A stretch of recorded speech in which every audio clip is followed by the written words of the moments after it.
Già, perché mai dovrei acquistare proprio questo BQ Aquaris M5.5? Beh, la domanda è un po' provocatoria, ma non è riferita unicamente a questo modello, ma all'ampia varietà di smartphone nella fascia media, dove si assomigliano un po' tutti in termini di dotazioni e prezzo, e per questo secondo me, al di là di benchmark e tante altre considerazioni tecniche che sinceramente mi annoiano anche un po', può essere più interessante andare a scovare quelle che sono le particolarità, nel bene o nel male, che ogni modello ha. Ed è questo quello che vi voglio raccontare di questo BQ Aquaris. Where was I when I let you collide the cold air inside your bones? Where was I when I let you decide your courage instead to be here?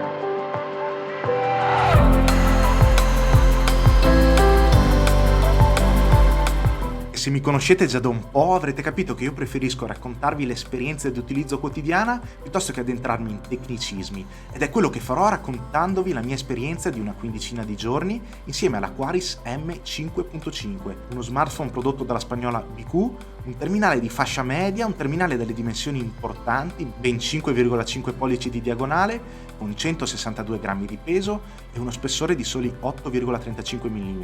che forse alla vista sembrano di più, complice anche un design decisamente squadrato, un design che non ruba certo l'occhio per la sua particolarità, ma che nell'utilizzo di tutti i giorni alla fine si fa apprezzare proprio per la semplicità e la pulizia delle linee. La costruzione e l'accuratezza dell'assemblaggio mi ha davvero impressionato, lo dico perché sebbene la scocca sia un unico corpo in policarbonato, si tratta comunque di una plastica di ottima qualità, molto bella da vedere ma anche da toccare, e soprattutto non trattiene per niente le ditate, nonostante la colorazione nera. Il corpo unibody poi dà la sensazione di una grande solidità e anche resistenza ai piccoli imprevisti della vita quotidiana. Tenendolo in mano ci si rende conto di avere tra le dita un dispositivo grande, e questa è una considerazione che è bene fare prima di acquistarlo, visto che inevitabilmente a fronte di un display generoso bisogna fare i conti con alcune scomodità, soprattutto se come me siete soliti riporlo nella tasca dei jeans. Il design squadrato comunque ne favorisce l'ergonomia, a patto di usarlo sempre con due mani. Impossibile infatti destreggiarsi agevolmente con una mano sola,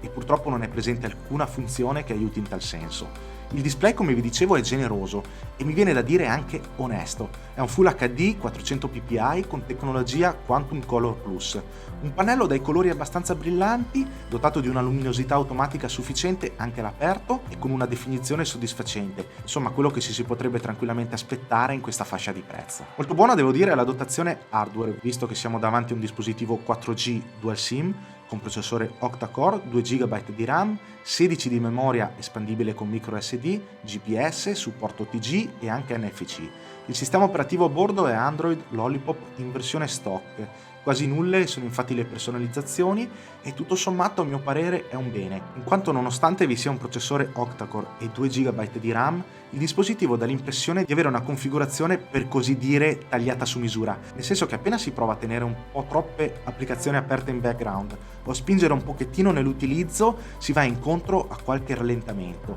e stesso discorso vale per l'apertura delle app, che non è sempre velocissimo. Insomma, l'Aquaris M5.5 nella configurazione da 2 GB non è certo un fulmine di guerra. Nulla da dire invece sulla stabilità e l'affidabilità, che nel complesso si è rivelata sempre molto buona, senza alcun episodio che abbia portato al crash di qualche app o al riavvio del terminale. Devo dire che non mi hanno per niente impressionato le prestazioni fotografiche dell'Aquaris, che con una fotocamera posteriore a 13 megapixel con stabilizzatore ottico scatta sì buone foto, ma non certo eccezionali, e in particolare tende un pochettino a impastare i colori, e le stesse considerazioni valgono anche per i video che arrivano ad una risoluzione Full HD. Senza infamia né lode nemmeno le foto della fotocamera anteriore, che garantiscono comunque selfie di buona qualità. Mi ha impressionato invece davvero molto la batteria da 3620 mAh, vero fiore all'occhiello di questo prodotto, una batteria eccezionale e che mi ha permesso di arrivare a ben 2 giornate intere di utilizzo moderato e a 1,5 utilizzandola anche per giocare e guardare qualche video. Risultato sopra la media e vero punto di forza di questo terminale. Beh, che dire, dopo un paio di settimane di utilizzo quotidiano mi sono fatto la mia idea sull'Aquaris M5.5,